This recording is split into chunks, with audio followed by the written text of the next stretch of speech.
welcome to all the participants, to the audience. Welcome to this important international conference on frontiers, walls, and barriers towards a new research agenda. We are here gathered to explore the complex and evolving nature of borders in our world. And today's panels will bring together scholars from diverse regions and diverse disciplines, united by a common goal, which is to critically examine the logics, materialities, and implications of contemporary border fortifications and enforcement mechanisms. And we know that today we are living in an era of heightened mobility and securitization. And the central question to answer here today is, who needs a border wall? So to begin our online conference, we have the first panel entitled Border Enforcement, Border Apparatus and Walls.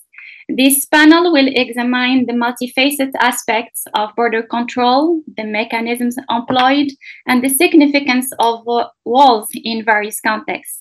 We have diverse experts who will share their research and insights, and we are privileged to have with us for this first panel today 12 distinguished scholars who will bring a wealth of knowledge to this topic with 5 contributions. So the research will be a kind of spans various geographical regions and disciplinary perspectives, and it will offer a comprehensive understanding of the issues at hand. So please allow me to introduce each speaker and topic individually before each presentation. And for the public watching the event online on Dandurand.com, I encourage you to use the box underneath the webcast window so that you can send your question by the end of the presentations. And so delighted to hear our first speakers, Dr. Dominik from the Institute for Communication Studies, University of Duisburg-Essen, and Dr. Christian Will from the Center for Border Studies, University of Luxembourg. They will be presenting on Towards Complexity Thinking in Border Wall Studies. Dr. Gertz, whenever you're ready, we're eager to hear your presentation, please. Great. Thank you very much for this very kind introduction, and thanks for being here. I'm very glad that I can present you some work Christian and I are on. First of all, I have to say that Christian won't be here today, unfortunately, but he is greeting you all and wishes us all a very nice conference. So what I want to do in the following is I would like to take up the idea of border wall studies as a new research agenda for border studies and ask how the study of walls, fences, fortifications can benefit from the conceptual and methodological developments of recent border studies. So be prepared. This will be a rather, let's say, theoretical paper to start the session with.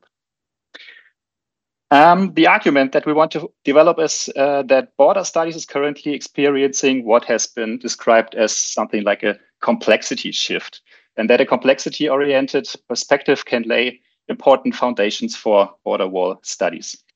While borders are increasingly being reduced to simplistic formulas in public and political discourse, and the progressive establishment of walls and fences is working towards the goal of creating, let's say, supposedly clear conditions, both materially and symbolically, border research in various fields is discussing the fact that borders may be rather seen as somehow complex phenomena.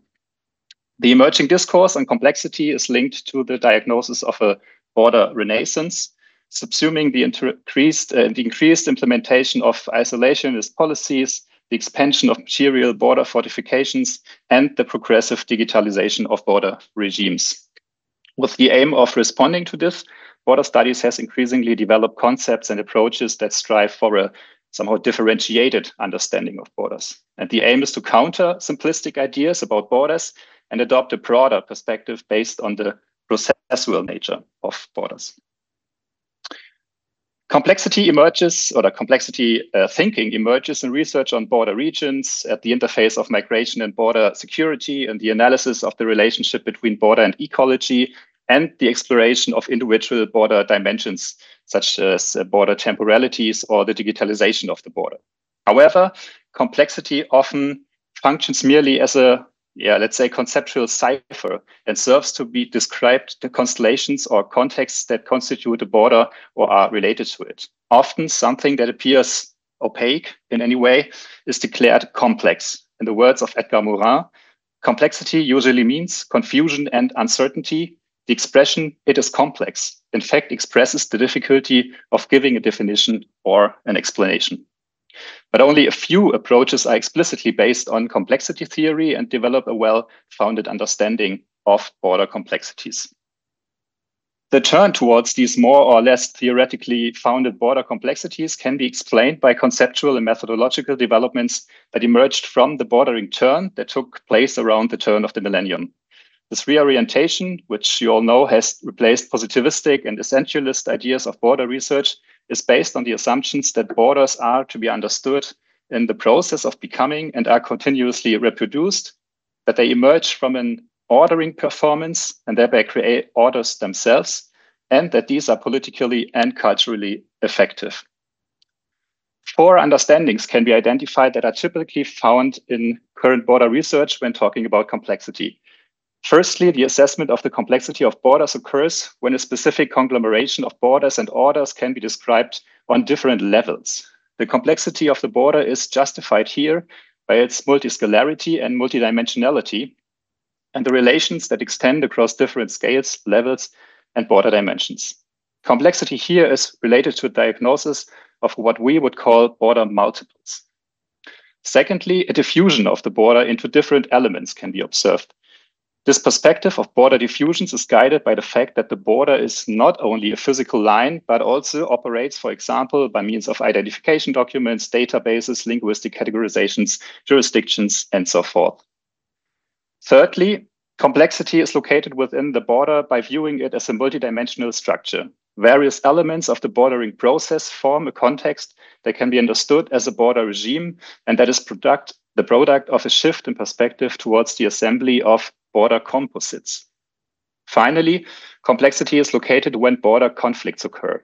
This is often referred to as an in-between status or in-betweenness status, which is formed from complex references and the interstices of the border and can be uncovered through some kind of border introspection. While the continuation of the bordering paradigm as research into border multiples, border diffusions, border composites, and border introspections has paved the way for complexity-oriented border research, we believe that it's appropriate to establish stronger links to the field of social and cultural complexity theories. For while complexity in border research has so far often been the result of an empirical examination, it should be possible to go one step further.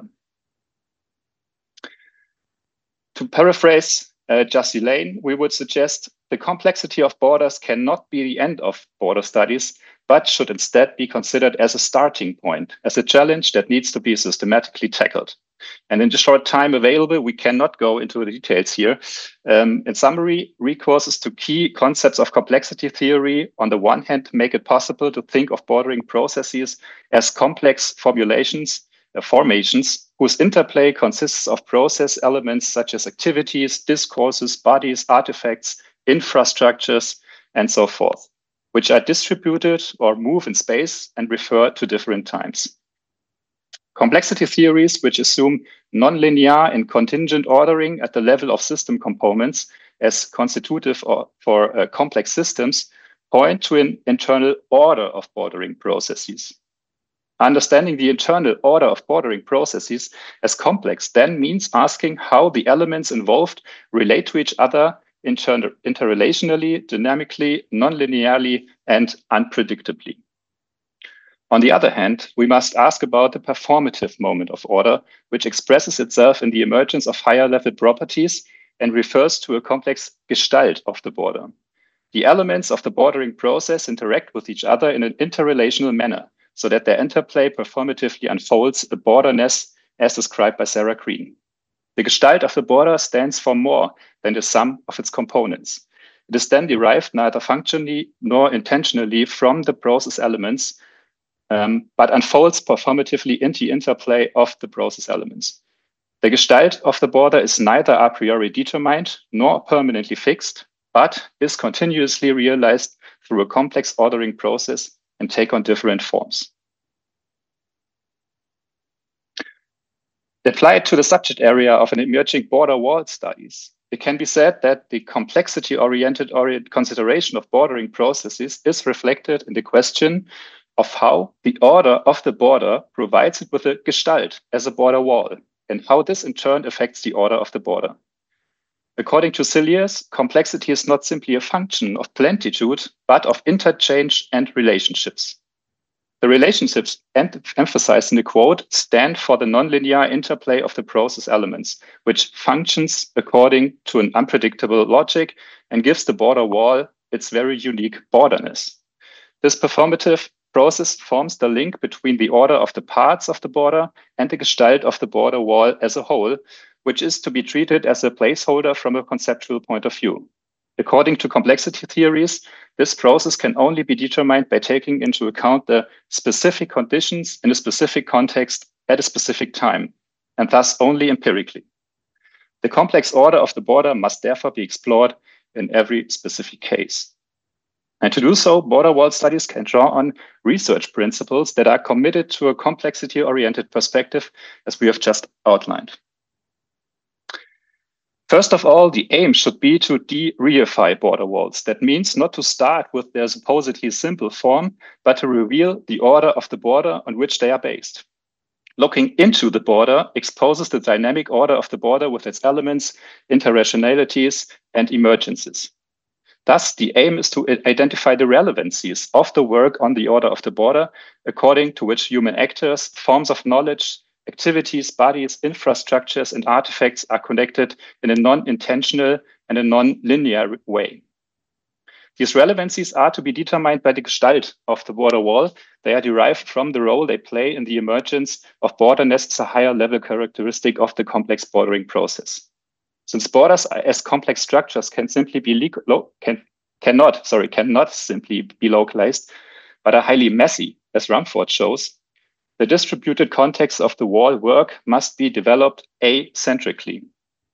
Complexity-oriented border research must reflect on this polycontextuality and clarify where bordering processes take place, who or what is involved, when bordering unfolds and becomes effective, and over what duration these processes can be observed. Then, it is important to follow the interrelationalities as nodal points of the process structure. They serve as starting points for tracing the border in the process. In other words, for opening up the complex structure that cannot precede the analysis. The insight that relevance is only conceivable in relation to other elements is helpful here. The nonlinear character of such structures must be taken into account, which can be met, according to Morin, in research practice through a continuous, as he says, linking and contextualizing of the process elements. In order to make nonlinear processes of order formation analytically accessible, complexity-oriented border research empirically addresses contexts in which the border does not function smoothly, where contradictions, ruptures, uncertainties, etc. occur, and the border reveals itself, in the words of Anu, as inherently problematical. Finally, a link must be established between the order of the border and the gestalt of the border wall. The border must remain in view as a whole, that means in the form of the borderness of the border wall, and as a nonlinear ordering of the elements involved, whereby the recursive relationship between these both levels of observation should not be lost sight of. The analysis of singular processed elements is always dependent on a provisional understanding of the overall gestalt, which must, however, be continuously revised as soon as new interrelationships and order formations emerge. Scientific understanding itself thus becomes a complex circular process. It reacts, rejects, adapts, and is in principle prepared for contingency, just as complex bordering processes in the creation of border walls are constantly in nonlinear development. In the interplay of the aforementioned principles, the border wall can be defined as more than the sum of its components. The double perspective on the order of the border and the gestalt of the border wall make it possible to no longer regard the border as a mere result of intentional social practices, but as an inherently logical assemblage that is constituted and continuously updated in the performative interrelationality of its elements. In this way, border wall studies work against the naturalization of the border and at the same time avoid obscuring its complex connections with simple descriptions. Thank you very much. Thank you, Dr. Gertz. So for that, thanks for this interesting perspective on the complexity thinking in border wall studies. Very, very insightful.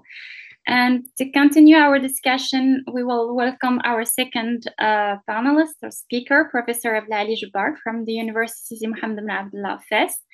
Professor JEBBAR will be presenting on desecuritizing the Moroccan-Algerian border, rethinking border proliferation through Maghrebi ethos and indigenous knowledge. Professor, the floor is yours, please. Hello again. So I'd like first to extend my sincere thanks to the panelists and the organizers, and especially to Elizabeth Duval for keeping us informed through a number of updates and developments during the weeks, that passed. So of course, my presentation is going to be a little bit practical. It's going to be focused more on those cross-border, local realities. On the border space, uniting both sides, the Moroccan and the Algerian, let's say, geographies.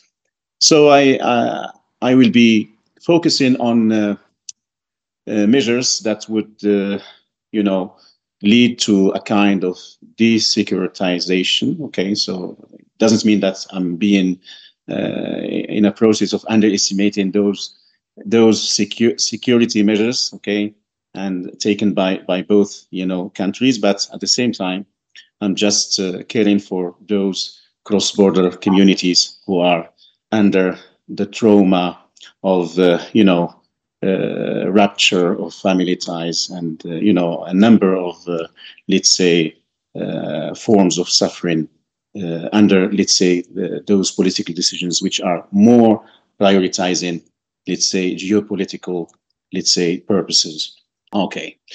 So borders in North Africa are, more than geographical markers. They are enduring symbols of identity, ideology, and heritage, traces of an interconnected past still shaping the present.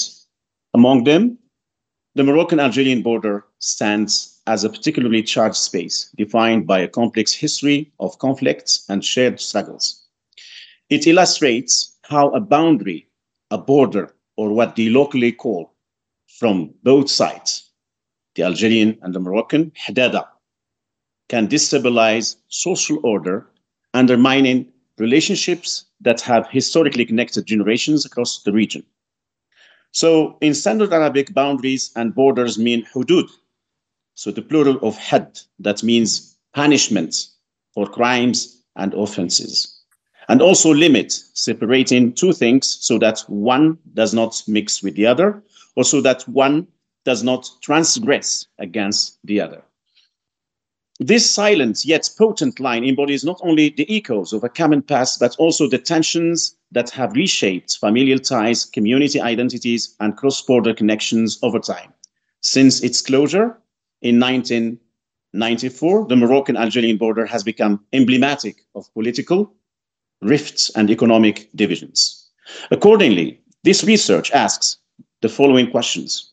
How might indigenous knowledge and practices, particularly al-urf, contribute to a more just and effective border policy? What lessons can be drawn from these frameworks to balance national security with the human need for continuity and solidarity? So, could a desecuritized border not only reduce tension and provide a more holistic form of border justice, one that respects the rights and well-being of local communities? By exploring these questions, the study seeks to reframe the Moroccan-Algerian border not as a dividing line, but as a space rich in cultural meaning and social connection, reflecting the Maghreb's shared heritage and its potential for regional unity. So leaving the borderlands means coping with loss and damage. So historically, colonial era policies carved artificial divisions across North Africa, erecting rigid borders that ignored the organic ties binding communities across the Maghreb. The Moroccan-Algerian border is a lasting testament to this legacy, complicated today by territorial disputes, diplomatic tensions, and national security priorities. Sidi argues that despite the 1972 border demarcation agreement, colonial era,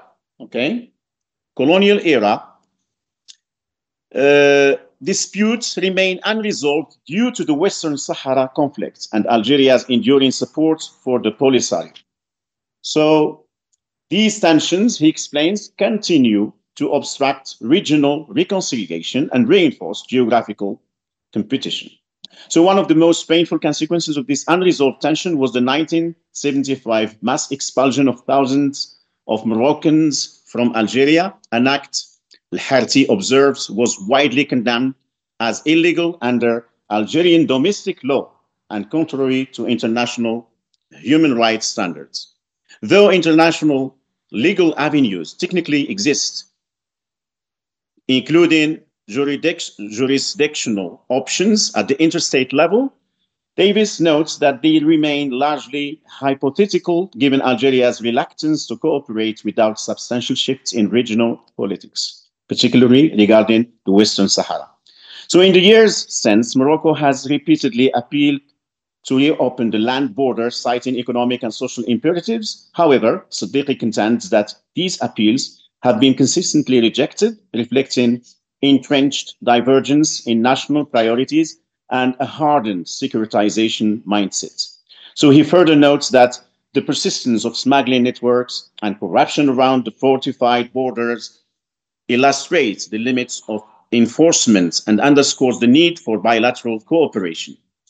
So this is a picture. I took it in April 2025. It shows both the Moroccan red on the left and Algerian white on the right border post. So the site is adjacent to a regional road linking Oujda to the rural commune of Duisburg-Essen. So, yet beyond geopolitics, this border exemplifies what Ashim Bimbi calls borderization, a modern technology of organized violence. So that operates not only through military and bureaucratic means, but through the systemic or the systematic disruption of everyday life.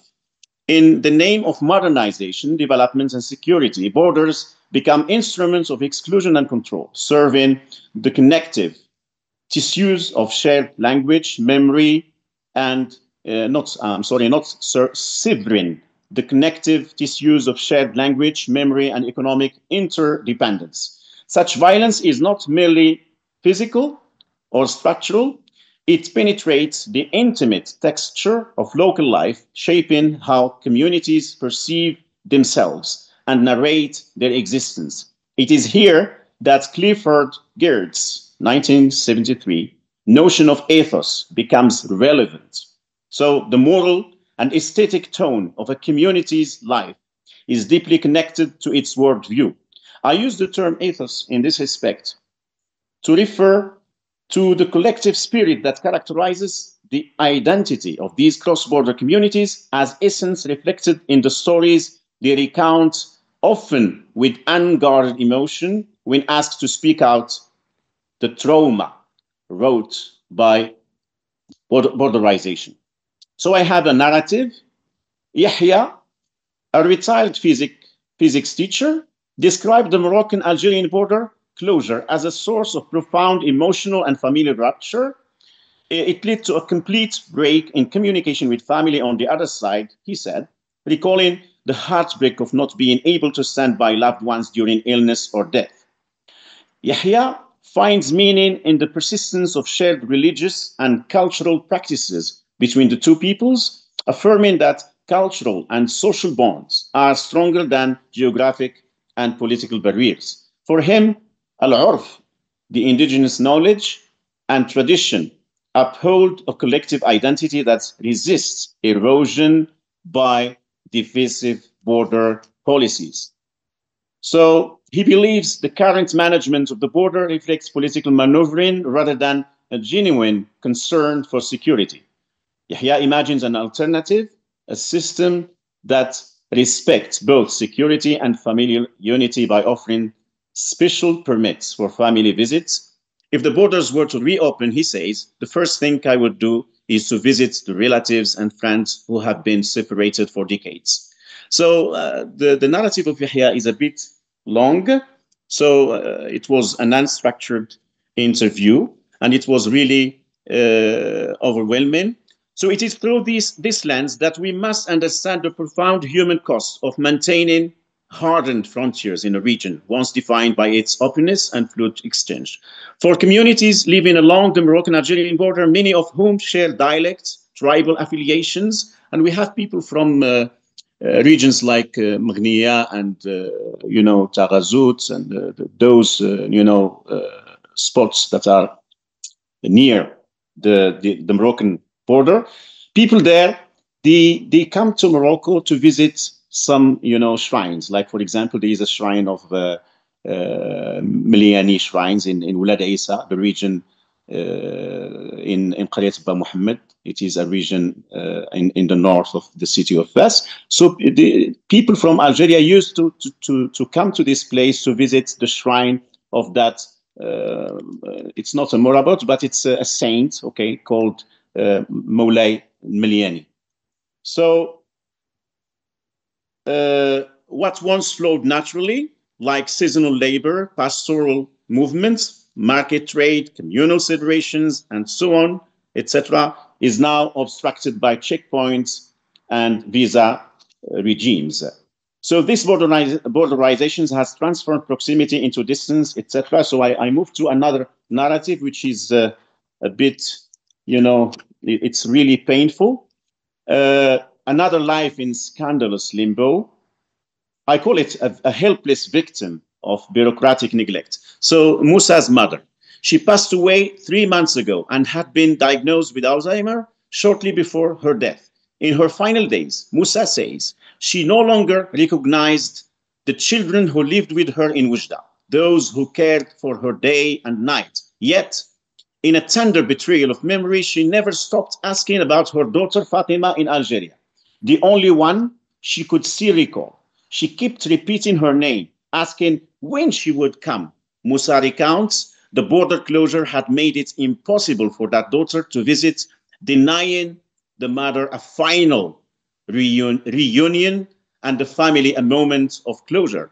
So for Musa, this was not just a matter of policy, it was a lived cruelty. And this is, I think, a form of uncertainty if we want, for example, to implement Ulrich Beck framework of risk society. So this is a continuous precarity experienced by those local reality in the border space. So just I think to conclude, okay? Yes, please. Yes, I will be quick. So, yes. Another, maybe I will conclude with something from, I think, that is much more. Yes, there was a man who used to earn his living through smuggling oil from Algeria, okay? And he once was shot by an Algerian soldier, and he was arrested and, investigated and then released.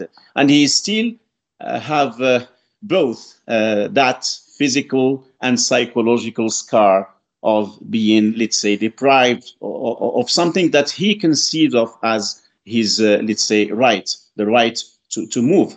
And this right to move has been labeled, to use the term of Achille Bembe, has been labeled as the mistake of moving or a form of organized violence. And thank you very much. So this is, since maybe I have exceeded the time allotted to my paper. Thank you for this significant interdisciplinary perspective. Okay, so Professor JEBBAR, it was very interesting to consider the regional context you've outlined. Professor Boutril didn't join, certainly for serious reasons. So that now we'll pass to the following presentation, which addresses a particularly urgent and important aspect of border studies, the ecological impact. The next contribution is a collaborative effort, bringing together or a team of experts from different institutions to examine a critical issue. We have Dr.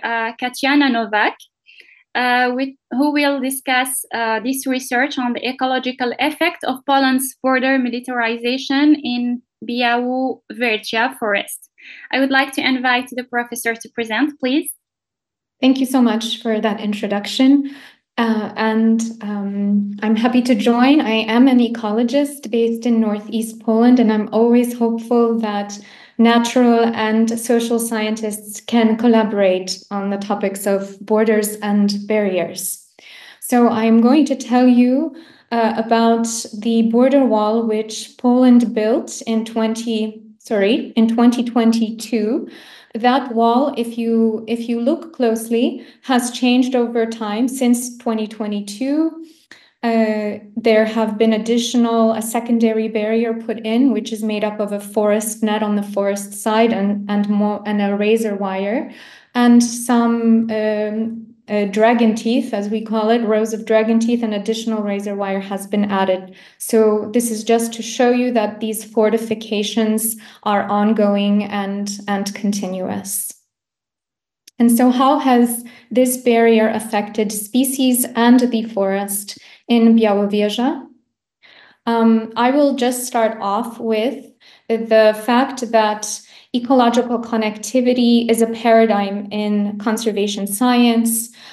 We stick by this ecosystem connectivity because it enables the movement of species, of nutrients, of seeds, and therefore it's incredibly important for the persistence of species and natural habitats.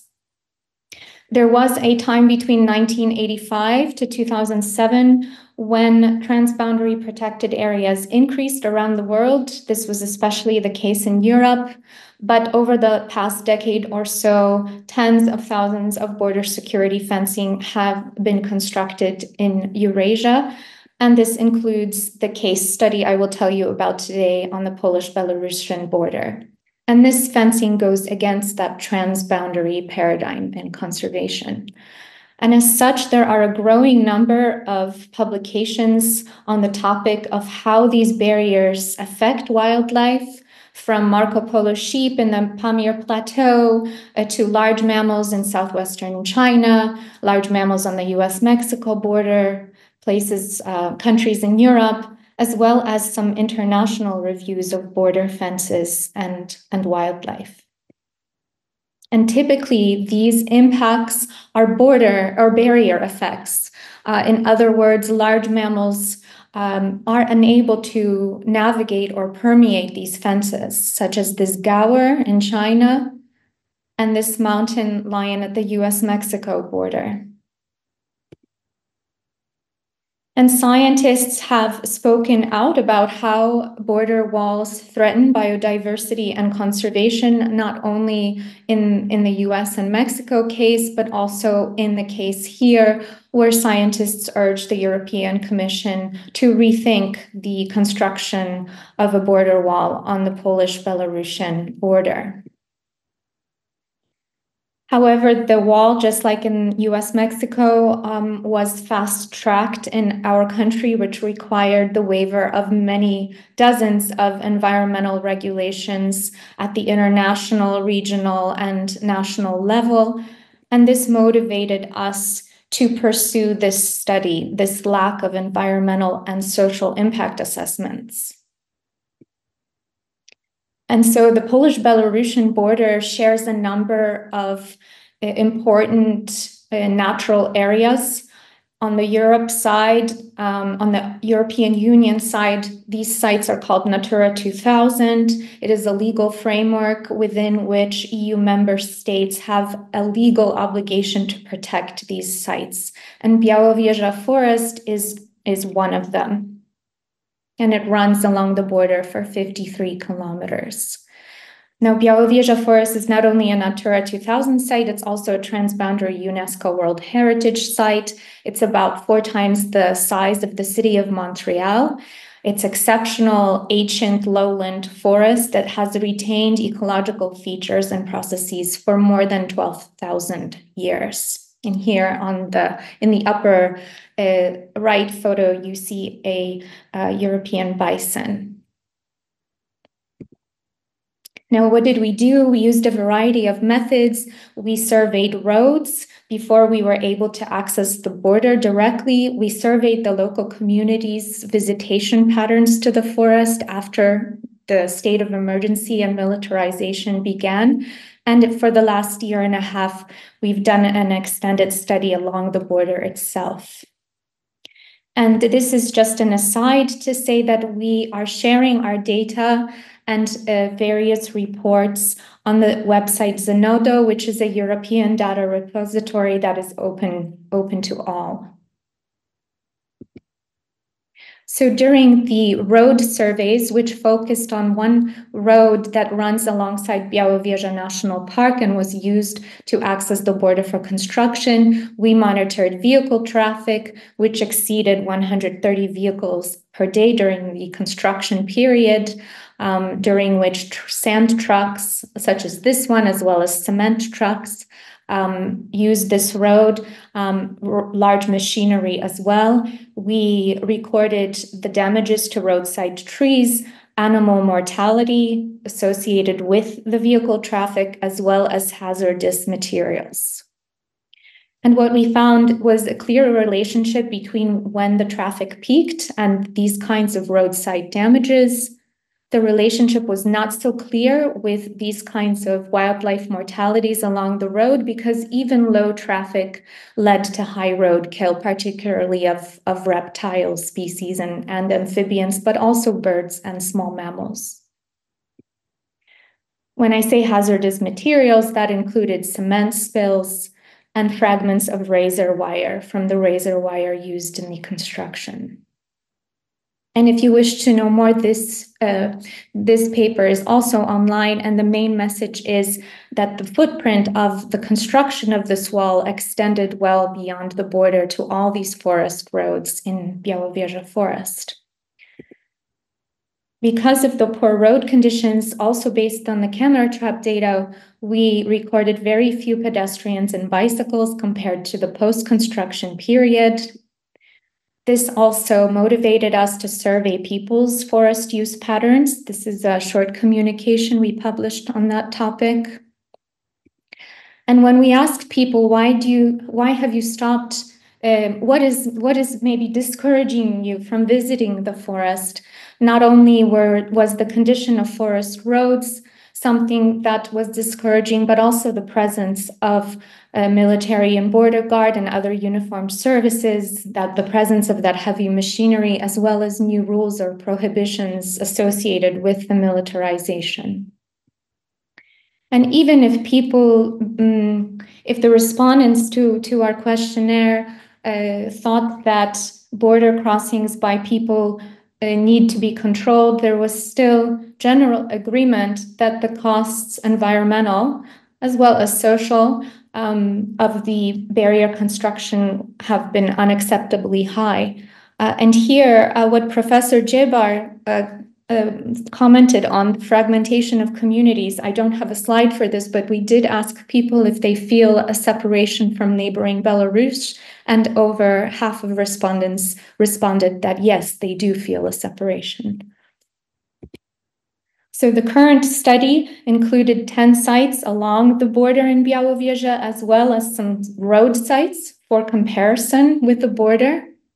And we used a variety of ecological methods, such as transects and photo traps, as well as tracking of animals along snow. And mainly what we found, the takeaway here is that human signs in the form of campfires, domestic plants, plastic rubbish were very high along the border compared with roads, and very few animal signs at the edge of both borders and roads. Our data from the camera traps, which had to point away from the barrier, and into the forest. So we don't have direct photos of animals at the barrier. But the findings are consistent with the transect data in that, as you can see here, the human trap rate is shown in the turquoise color. It's much higher than the animal trap rate shown in red across both of these edge types, the border and the road, but is generally higher, more people at the border. So when there are more people, the animals tend to flee. So these are bison moving away from the border. And a few minutes later, we have a photo of people. So there's this displacement, which means that animal behavior is changing. These are just some species that are becoming more night active or more nocturnal at the border compared with roads. And this is also from the camera trap data. We also recorded sound and found that a variety of anthropogenic noise, particularly vehicle traffic, but also gunshots, human voices, barking dogs, these penetrate at least 250 meters from the edge and may also help explain some of the trends in animal behavior and distribution that we see. From our snow tracking, we find that small carnivores, such as red foxes, the tracks that you see here, crossing these secondary barriers and going up to the main barrier, these are red fox, they do succeed in crossing somehow these barriers. Domestic carnivores are also drawn to the border because of military outposts, so we also had some cat and dog tracks. And these animals also cross, but animals such as deer do not cross. And here we show the proximity of these tracks to human outposts, to military outposts. And again, the domestic carnivores shown in red, they're closest to the people. Next are these wild small carnivores like foxes and marten and raccoon dog. They're also close to the humans, and the deer stay further from humans. And this is largely because there are many human food scraps around the border because of the military outposts, and these are attracting a number of species, both domestic and wild.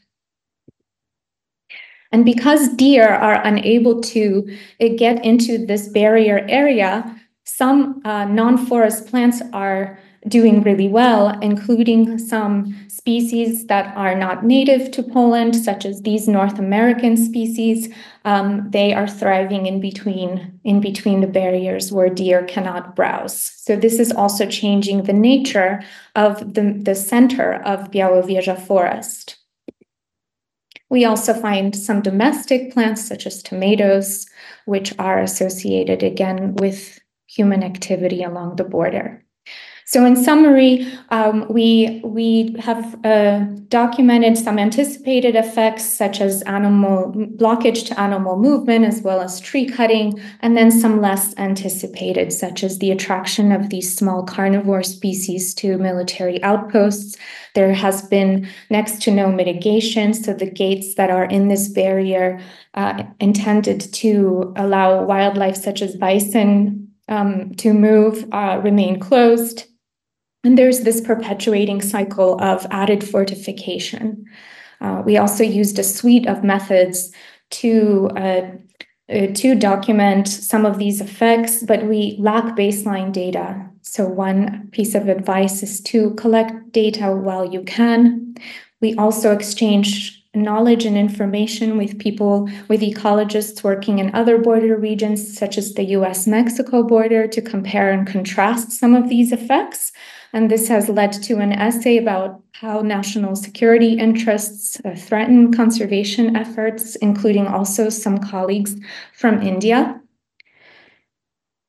And also borrowing some possible solutions in the form of environmental peace building, perhaps the installation of passages on our border, such as this one on the US-Mexico border, but also thinking at larger scales of ecological peace corridors or even peace parks.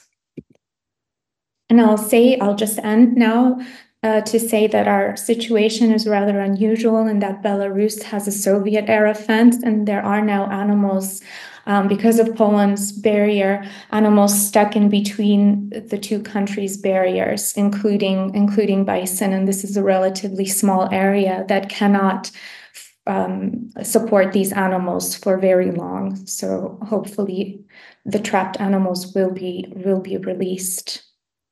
So thank you so much for your attention. Thank you, Dr. Katarzyna.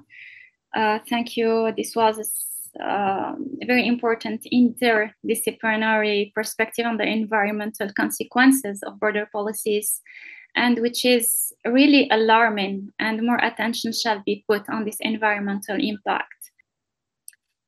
Waiting for the questions, maybe allow me to raise a few questions, because the contributions were very, very insightful.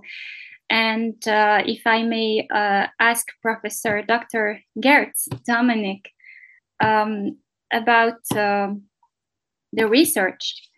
Actually, Dr. Gertz, there is to witness now is that there is a contrast between the simplistic solutions like walls, fortification, wallifications, and the intricate realities of human mobilities.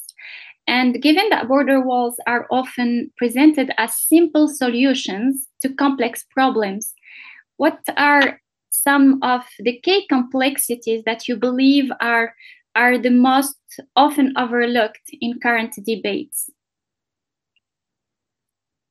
Yeah, thank you very much for this very interesting and very important question, I guess.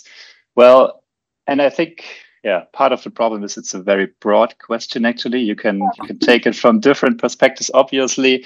I mean, I'm a sociologist working in communication studies. So the first thing I would notice would be maybe communication as a key factor of complexity building. I mean, the idea that different knowledges are in the game, in the play between different forms of actors. And we, of course, have to add what we just saw in Katarzyna's presentation, that when we talk about communication, it's not only about human communication, it's about communication between humans and animals. It's about communication between material objects and humans. So I think these complexities are building up more and more. And what we can see, I guess, is that let's say an overload of complexities that are in the game, and politics, strategic actors, they are basically trying to negate them. They are trying to get over them by finding simplistic solutions. If you would ask a geographer, if you would ask, I don't know, biologists, yeah, they would, because I think they would see different aspects, of course, but I think disciplinary starting points are necessary here. Interdisciplinary research is necessary here.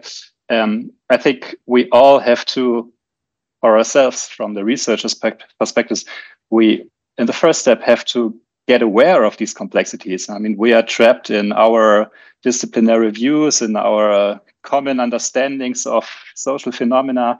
And I think the first step would be to broaden these up and to discover complexities that we don't know of yet. So starting with what we know is a good point, but then go further, obviously. Yeah. I don't know if this was an answer that you would have expected, but I think it's not that easy, obviously. We have different perspectives, and we can really touch and answer the questions from different perspectives, and this was yours. So thank you so much for your answer. Thanks. We have another question, which is, what are the strategies adopted to confront migration with a human rights vision from the angle of the international community? I don't know if it fits the panel. I think that it's more about securitization, about human rights, etc. And maybe we can. Maybe I'll just comment here that I think one human right is the human right to a healthy environment, which again, from the environmental perspective, is undergoing change and degradation in the construction and maintenance of border barriers. Thanks. Thank you. Thank you, Dr. Katarzyna. These are all the questions that we had. Maybe Professor JEBBAR. Okay. Yeah, hi, Professor. Still here. Yeah. We are neighbors. Yeah, indeed. Great. Actually, it was interesting what you presented, and I'm a little bit curious to know, based on your I've been actually deprived of continuing the whole presentation because I think the majority hasn't been delivered. Yeah, I know, certainly. But I had the opportunity as a chair to have a look on the summaries of the papers, and it was very, very insightful for me. Exactly, and based on what you said on your presentation, maybe based on the border management and the application of the Maghrebi ethos, as you said, and indigenous knowledge, I don't know, as an expert, can it be applied, the same case, can it be applied with similar border fortification challenges in some other regions? Yes, indeed. I think we have, I will be impartial to say that the example of Ceuta and Melilla serves as a case study for illustrating, how indigenous, ethics, al-urf, and the ethos of the communities of that border space can guide alternative border practices. I think these practices prioritize the well-being and the shared culture in this cross-border, let's say, space, rather than abiding by geopolitical, let's say, instructions. Then I think it's time to conclude. So thank you for your insightful research presentation. And for me, as a young researcher, I'm saying young in terms of experience and expertise, not age. But it's an honor for me that I chaired this panel, and also that I had a look on these diverse multidisciplinary presentations. I hope to see you soon, another panel, why not? And thank you for your presence. Thank you. Thank you. Thank you very much. Thank you very much.